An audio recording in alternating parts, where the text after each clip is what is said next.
For years, the Nacogdoches Church has been bringing together cultures from around the world for its annual multicultural festival. Our Melly Valencia shows you what makes this event a community tradition.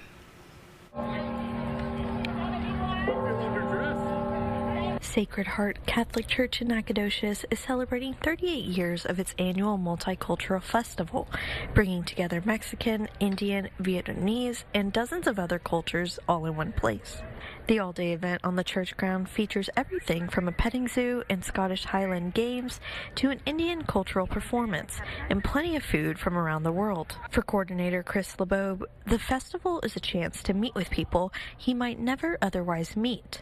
We have all kinds of booths from around town. We have lots of food. We have Vietnamese food. We have Mexican food. We have Indian food, two Indian booths actually. We've got some vendors from around town selling wares. We have people selling paintings or woodworking. We have a silent auction. The festival was started by Monasteer Young, who served as a pastor here for many years.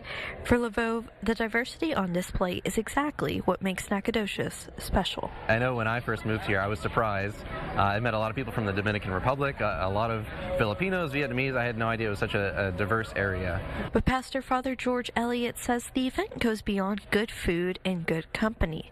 With division on the rise globally, he sees the festival as a reminder of what brings people together. So bringing a whole bunch of different people together in this way allows us to recognize, wow, you know what?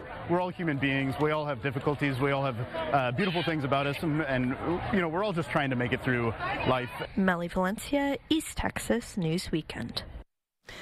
The festival is also the church's biggest fundraiser of the year, raising between $60,000 and $70,000 for its building fund. The past proceeds helped replace the church's air conditioning system. This year, the money will go toward replacing the front doors of the church.